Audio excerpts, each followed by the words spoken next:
Every traveler has a list of their dream destinations picked. Not always the stars are aligned for us to visit a particular place. They say everything comes to you at the right time, and this was mine, the right time for my trip to Mexico. Take me back to Mexico, that Cancun sun will turn to sun. You were high on me, wanted to vibe with me. Take me back to Mexico, that Cancun sun will turn to sun. You were high on me, wanted to vibe with me.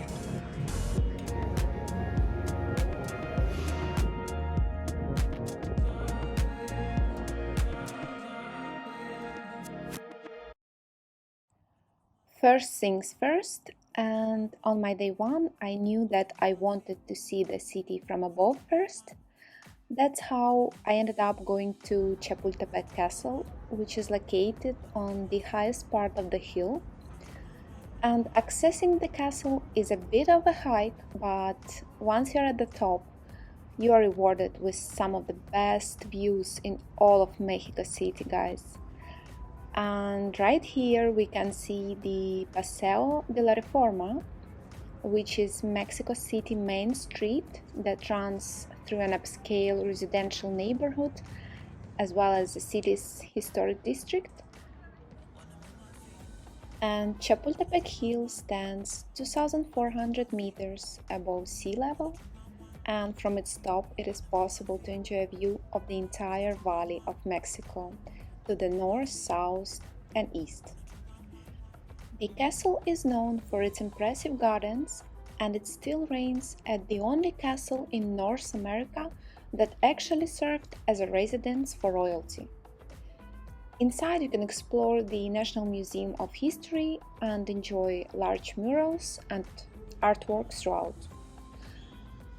And I liked it so much that I even went there twice.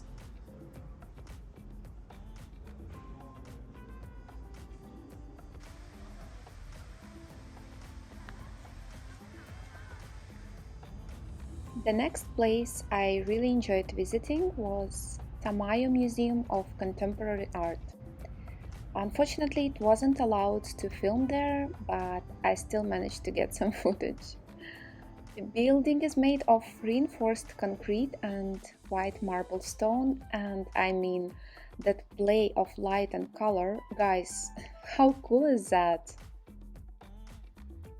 And the exhibitions change throughout the year, but the focus is always on contemporary and modern art. Alright, so the Anthropology Museum is another place you won't want to miss. It is the largest and most visited museum in the country. It is so huge, so I spent almost half a day there as I wanted to visit all the pavilions. And museum's collection include treasures recovered from the Mayan civilization, giant stone heads of the Olmec civilization, the stone of the sun or the Aztec calendar stone, and many anthropological and archaeological materials in the collection date from the pre-Hispanic period. I also enjoyed the outdoor spaces a lot, by the way.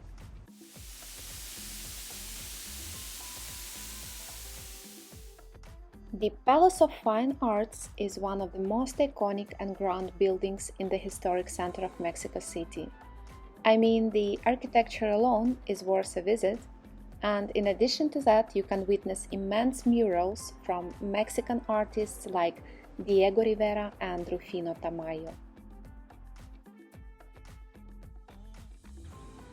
Every time I was passing by, I was unable to actually pass by and ignore the majesty of the building, so I stopped every single time and I admired it for a couple of minutes. The post office is another iconic building located right next to the Fine Arts Palace. It first opened its doors in 1907 and is still functioning as a post office. The entrance is completely free, so anyone can enter and admire its endless beauty and architectural details.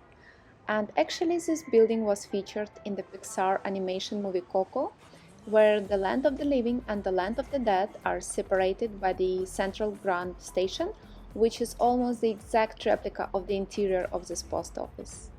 When I walked there, I immediately felt transported into the film, and this was so cool.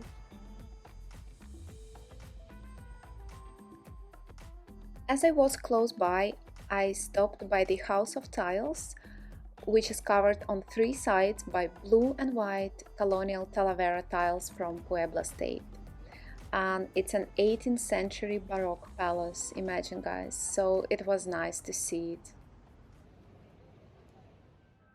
And here I also had a chance to see Metropolitan Cathedral, and it is the largest and the oldest cathedral in the Western Hemisphere. Then I finally reached Templo Mayor, and the excavated site consists of two parts. The temple itself, exposed and labeled to show its various stages of development, along with some other associated buildings, and the museum, built to house the smaller and more fragile objects. This building was designed to exhibit the archaeological findings of the zone that used to be the main temple of Mexican people, and the collection shows the political, military, and aesthetic relevance of the city that dominated Mesoamerica before the Spaniards arrived.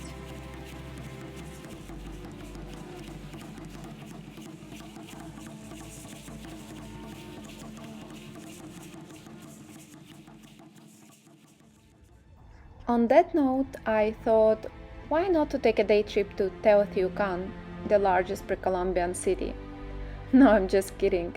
I booked it well in advance as it is very often sold out. And here I'm talking about this particular Airbnb day trip that I highly recommend for anyone visiting Mexico City. And not only we explored the site, the pyramids, but we also went into the caves and witnessed that phone camera phenomena, which gives you that mirror shadow that you can see in the video. Even had a lunch in the restaurant in the cave. The trip was so worth taking, and I will leave a link to it in the description.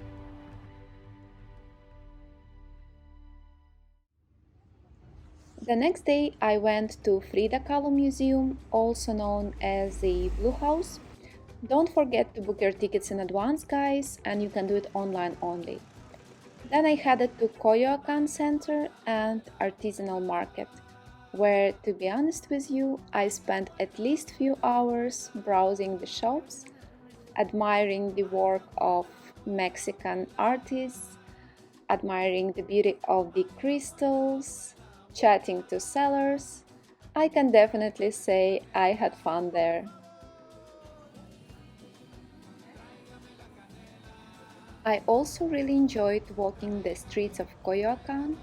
It is so different from the rest of the city. Colonia Condesa and Roma Norte are two laid-back and charming areas where you can really feel and understand the meaning behind the phrase "the magic of Mexico City." And I would personally put it this way: Condesa channels more of a bohemian chic vibes, and Roma is her more of a hipster age neighbor. And I fell in love with both. On the weekends, you will spot local joggers running the Avenida Amsterdam loop, couples strolling the streets with coffee in hand, and friend groups enjoying long lunches at trendy restaurants. Avenida Amsterdam encircles central Condesa with Parque Mexico in the middle. And the best way to truly encapsulate life here is by walking. I literally spent hours wandering the streets. This area was originally home to aristocrats, and it slowly transitioned to a place where artisans could set up a shop, to now where it is home to multitude of boutiques, coffee shops, and delicious restaurants, which gives the neighborhoods a bohemian and relaxed vibe. And all of this makes the Roma and La Condesa one of the most walkable places in Mexico City. I also visited Casa Gilardi. It was allowed to take pictures only for a personal use, so I can't include them in the video. And while staying in Condesa neighborhood, I actually discovered that there was a chocolate museum located nearby, so I went there.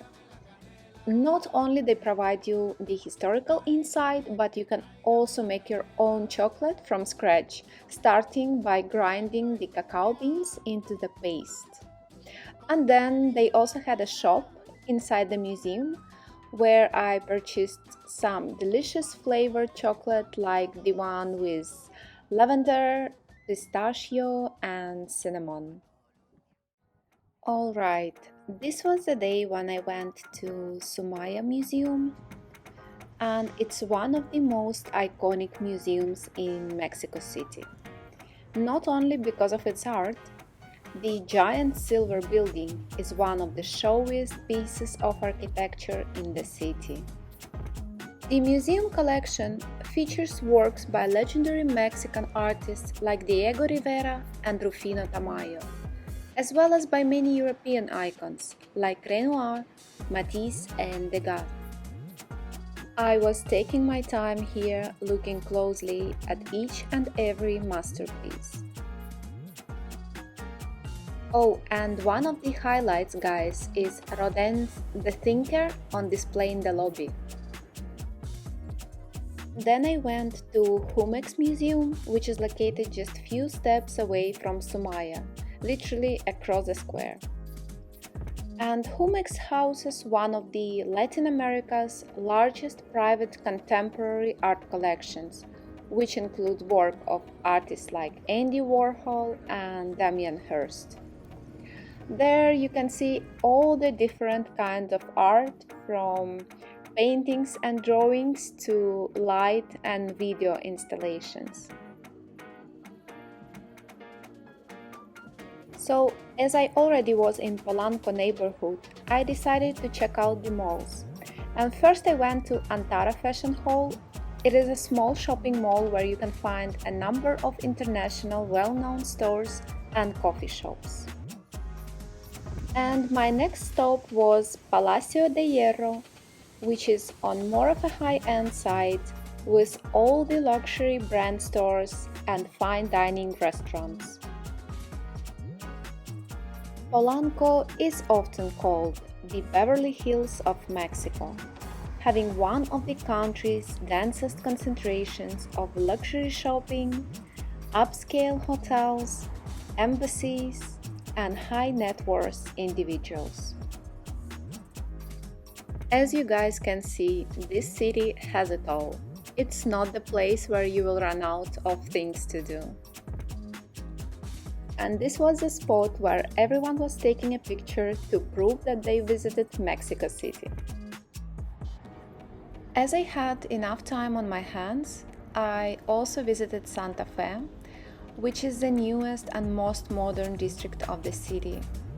It is dominated by skyscrapers, wide multi-lane highways, and high-end shopping and restaurants. It really reminded me Dubai, the city where I live.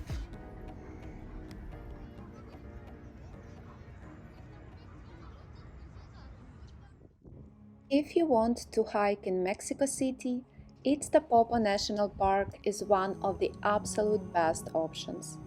I went on a day trip from Mexico City and the drive took us about an hour, but we had to leave very early so we could have clear skies and amazing views all morning. The cool thing is that during the hike you can see both volcanoes. The trails are well maintained and the views are truly stunning. The total distance we did that day was about 15 kilometers.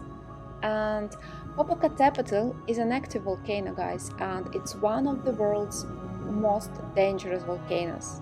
It erupts frequently and regularly spews smoke into the air. and due to its volcanic activity, the peak is rarely climbed, and some sources even state that people are not allowed to climb it.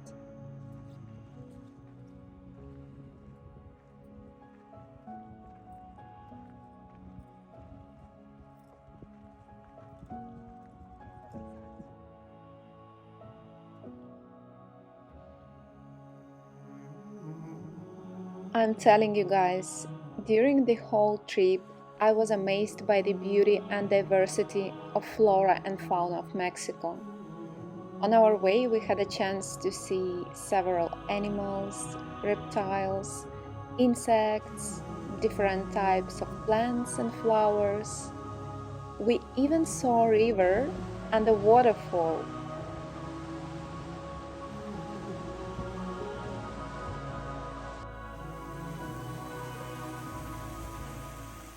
Now, I spent 3 weeks in Mexico City, and visiting this national park was definitely my favorite experience.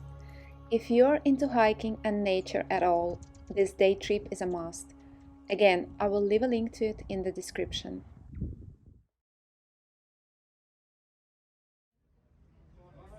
Finca Don Porfirio is an iconic, you guys. It is located right in front of Palacio de Bellas Artes on the 8th floor of Sears building. I mean, do I even have to mention anything about the view you are getting, or the video says so? The coffee is super good there. I would say one of the best I had in Mexico City. The pastries were delicious. No vegan options, but they had vegetarian ones. Oh, it's me chatting to a lady sitting next to me. Even if you're traveling solo, you're never really alone. I had a raspberry cheesecake, by the way, and it was super good. Now, imagine how much I actually liked the place. I went there twice. It was heaven, seriously. Sitting there, sipping on a delicious almond milk cappuccino, while enjoying the view of the most beautiful building in Mexico City. The Palace of Fine Arts is seen from any perspective. Its neutral colors, topped by ceramic domes in warm colors, make the sun shine on them even more.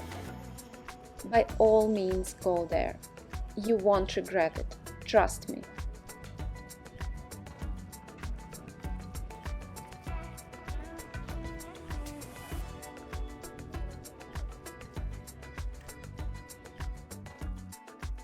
Boo Cafe is another favorite of mine, located right in the heart of Roma Norte.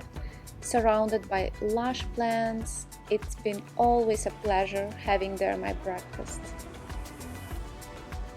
I visited it several times throughout my stay and it never disappointed. Whatever I tried on the menu was mouth-watering.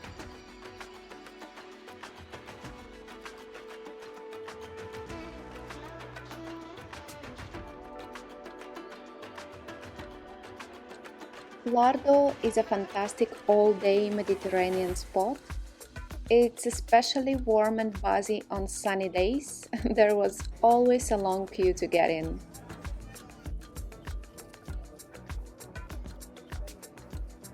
By the way, guys, this was me eating my cake minutes before I saw all-time famous Mexican YouTuber Juan Pazurita, who happened having his breakfast there too. So I thought, why not take a picture, you know?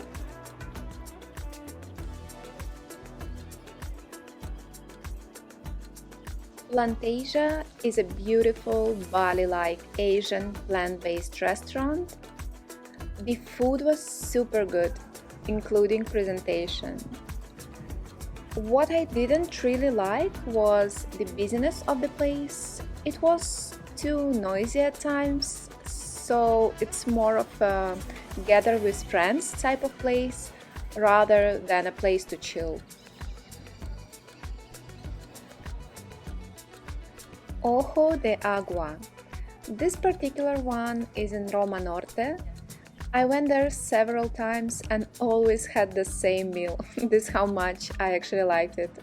Their avocado toast is out of this world, guys. The acai bowl is the best, and my favorite drink was chai latte, and you can clearly see why.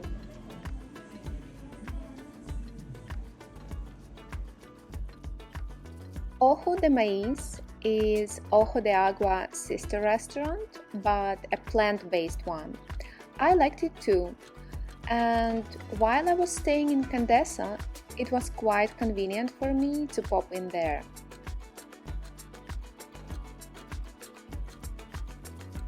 Oh, and here I'm having guacamole with banana chips and acai bowl, which was literally the best acai bowl I've ever had. Maratea Cafe is another place not to miss. It was the day I went to Coyoacán, and after visiting Frida Kahlo Museum, I was exploring the streets in search for a place to have breakfast, and eventually I bumped into this restaurant which I liked so much.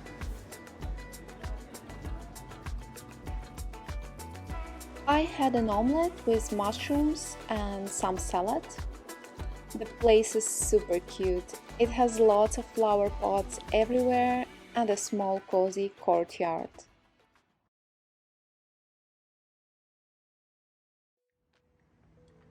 This was my first place to stay in Mexico City. Camino Real Polanco was designed by Ricardo Legoretta. It is a masterpiece of architecture and famous for its iconic pink wall at the entrance. The main element is the Fountain of Eternal Movement, which is a pool of water dyed blue circling in a constant whirlpool. The fountain is so large and powerful, it looks like a giant wave pool that would pull you into another universe if you tried to swim in it. Sharp angles, wide halls, bright colors, and contemporary 20th century design brings this property to life. By the way, this hotel was first opened in 1968 and was also designed as a museum of sorts, as numerous works of art grace its corridors. And this is a blue bar, an exquisite bar bathed in blue and decorated with Bertoia diamond chairs. Such an intense use of colors is an element that is taken up from Mexican traditions. Add to that the brilliant use of natural light, which is clearly inspired by the works of Legoretta's friend and mentor Luís Barragán. And as I was seriously jet-lagged during my first week in Mexico City, oh, hold on, listen to this. It's just so beautiful. So yeah, I would wake up at around 5 a.m. naturally, and I can't even describe you how much I was grateful for choosing this particular hotel. Thanks to its location right next to the Chapultepec Park, I was in the middle of an urban oasis with all the various species of birds inhabiting this area. It was so healing hearing these nature sounds. By the way, this is a swimming pool where Pierce Brosnan swam in the movie Matador. While staying there, it felt like going back in time to 60s, guys. I have to say I've fallen in love with this property style, which can't be found in any other hotel in this city. My second stop was Hilton Reforma, and I've selected it based on two criteria: the location and the view you're getting. The hotel itself and facilities were okay. The food was delicious though. After a long day visiting all the points of interest in the city, I couldn't wait to return to my room, order room service, and enjoy that breathtaking view while eating the delicious guacamole. I also tried their asparagus salad and tomato soup and definitely recommend them. The best part is that Hilton located minutes from the historic center and main Zocalo Square. Right across the street there is Alameda Park and Diego Rivera Museum, as well as Fine Arts Palace and the Post Office. And I have to say, I haven't regretted my decision even one bit. Every single morning, I would wake up at around 6 a.m. and wait for a sunrise show to begin. The whole Mexico City was right in front of me, and the view was so worth it. My third stop was Galleria Plaza Reforma, mainly for the location. The main street, Paseo de la Reforma, is just a few blocks away, which was very convenient, I have to admit that. The view was nothing exceptional apart from being able to see Angel of Independence from my window. And this hotel is located in Juarez, and Juarez is Roma Norte's neighbor. And even though I mainly did day trips while staying there, it was a good opportunity to explore Roma and Condesa to decide which one of them vibes with me better. As you can see, I've chosen Condesa and this small Airbnb-like property called Casa Condesa Michoacán. It is very well located within Condesa neighborhood, and it was exactly what I needed. The place was very quiet, the rooms were cozy and had everything you need for a comfortable stay. And my favorite part was this giant hibiscus tree I had the pleasure to see from my window. In fact, I could even touch its branches. And then there was this handy little store with all the healthy goodness located right next door. I mean, what else could I possibly ask for? And to conclude this video, I want to share with you what I've learned from this solo trip. The moment we step out of our comfort zone, we open ourselves up to endless possibilities and new experiences. The moment we begin to trust the universe that everything is going to align for us beautifully, this is when real magic starts to happen. If we want to get to know who we truly are, we have to take some trips alone, guys. It is mind-blowing how deep and profound this kind of experiences affect us. And more so, they make us accept ourselves, they improve our confidence levels, and they help us realize what we value in life. By seeing how the majority of the world just living on autopilot day after day, it is super valuable to be able to remove the unnecessary noise from our lives and to finally listen to ourselves. Take me back to Mexico, that Cancun sun would turn to sun. You were high on me, wanted to vibe with me. Take me back to Mexico, that Cancun sun would turn to sun. You were high on me, wanted to vibe with me.